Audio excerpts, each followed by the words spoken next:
Hi guys, welcome back to my channel guys. వీడియోలోకి వెళ్ళే ముందు ఈరోజు ఒక మంచి ముఖ్యమైనటువంటి విషయాన్ని అయితే ఈ వీడియోలో టాపిక్లో చర్చించడానికి అయితే ఈ వీడియో చేయడం అయితే జరిగింది. బట్ వీడియోలోకి వెళ్ళే ముందు అయితే నాదొక ముఖ్యమైన ఇన్ఫర్మేషన్ ఏమిటంటే, మన ఛానల్ని ఎవరైనా కొత్తగా చూస్తుంటే సబ్స్క్రైబ్ చేసుకోండి. అలాగే ఈ వీడియో మీకు నచ్చినట్లయితే మాత్రం ఒక లైక్ చేసి నన్ను ఎంకరేజ్ చేయండి. బట్ వీడియోలోకి వెళ్ళిపోదాం, లేట్ చేయకుండా చూసుకోండి. ఈ వీడియోలో టాపిక్ ఏంటంటే, ఎగ్జాంపుల్ 2023 సంవత్సరంలో జూన్లో కొంతమంది కంటెంట్ క్రియేట్ చేసేటటువంటి క్రియేటర్స్ కొన్ని వీడియోస్ చేశారు. నాకు తెలిసినటువంటి వాళ్ళందరూ కూడా వీడియోస్ కన్సిస్టెన్సీగా, అంటే ప్రతిరోజు కూడా ఒక్కొక్క వీడియో చేస్తూ వచ్చారు. ఒక 2 months కంటిన్యూగా చేస్తూ వచ్చారు. ఈ విధంగా వాళ్ళు చేస్తూ వచ్చినటువంటి వీడియోస్ ఎక్కువ వైరల్ అవ్వడానికి, మరియు ఎక్కువ వ్యూస్ రావడానికి, మరియు ఎక్కువ ఎంగేజ్మెంట్ పెరగడానికి, ఎక్కువ వాచ్ టైం రావడానికి, ఛానల్ మానిటైజేషన్ అవ్వడానికి ఏమైనా సంబంధం ఉందా అనేటటువంటి విషయాలు క్లారిటీగా ఈ యొక్క వీడియోలో అయితే మనం తెలుసుకుందాం. ఈరోజు చూడండి గైస్, యూట్యూబ్ ఛానల్ స్టార్ట్ చేసిన తర్వాత వెంటనే వీడియోస్ అనేవి పోస్ట్ చేస్తూ ఉంటాం.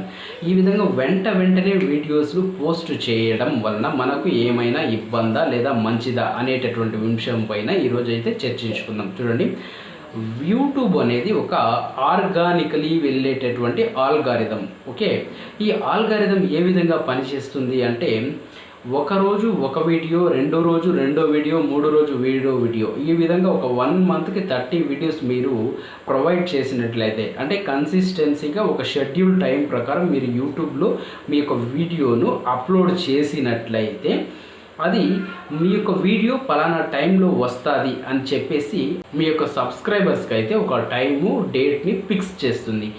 ఆ టైంలో ఆటోమేటిక్గా వాళ్ళకి నోటిఫికేషన్ అనేది వెళుతుంది. సో మీ యొక్క వీడియో చూసేటటువంటి సబ్స్క్రైబర్స్ అందరికీ కూడా ఈ వీడియోకు సంబంధించినటువంటి క్లారిటీ ఇన్ఫర్మేషన్ని ప్రతిరోజు ఎవ్రీడే వాళ్ళు ఈ కంటెంట్కు సంబంధించినవి తెలుసుకోవడంలో అయితే యూస్ఫుల్ అవుతుంది. ఈ విధంగా చేయడం వలన ఫస్ట్ స్టెప్ వీడియోస్ ప్రతిరోజు కన్సిస్టెన్సీగా టైము షెడ్యూల్ పెట్టి చేయడం వలన. సెకండ్ స్టెప్ వీడియో ఏ విధంగా చేస్తున్నారు అనే దానిపైన చూడాలి. మనం చేసేటటువంటి వీడియో క్వాలిటీ 4Kలో ఉందా, హెచ్డీలో ఉందా, 3GPలో ఉందా అని మాత్రం చెక్ చేయాలి. ఇక్కడ మీరు గమనించవలసినటువంటి పాయింట్స్ ఏమంటే, 3GPలో కన్నా మీ వీడియో ఉంటే మీ యొక్క వీడియో రీచ్ అనేది తగ్గిపోతుంది. 4Kలో ఉంటే మీ యొక్క వీడియో రీచ్ అనేది ఎక్కువగా ప్రజల్లోకైతే వెళ్తుంది. ఇది లేటెస్ట్ యూట్యూబ్ ఆల్గారిథం ప్రకారం ఉన్నటువంటి ఒక అప్డేట్ గాయ్స్. సో దీన్ని అందరూ కూడా ఫాలో చేయండి. తర్వాత వచ్చేసి అప్లోడ్ చేసినటువంటి వీడియో ఒకవేళ వైరల్ అయితే, అటువంటి వీడియోకు సంబంధించినటువంటి ట్యాగ్స్ కానీ, థంబ్నెయిల్స్ కానీ, నెక్స్ట్ దానికి సంబంధించినటువంటి డిస్క్రిప్షన్స్ కానీ ఏవి చేంజ్ చేయకండి. ఒకవేళ రన్నింగ్ అవుతున్నటువంటి వీడియో యొక్క థంబ్నెయిల్, ట్యాగ్స్ మీరు చేంజ్ చేసినట్టయితే ఆ వీడియో వైరల్ అయ్యేటటువంటి అవకాశాలు ఉంటే కూడా మీరు చేసినటువంటి ఈ చేంజెస్ వలన అది స్టాప్ అయిపోతుంది. సో ఇటువంటి పనులు అయితే చేయకండి. ఇటువంటి పనులు చేయకుండా మన యొక్క వీడియోస్ను కన్సిస్టెన్సీగా షెడ్యూల్ ప్రకారము అప్లోడ్ చేసినట్లయితే మినిమం 3 to 6 monthsలో మన యొక్క ఛానల్ అయితే మానిటైజ్ అయితే అవుతుంది గాయ్స్.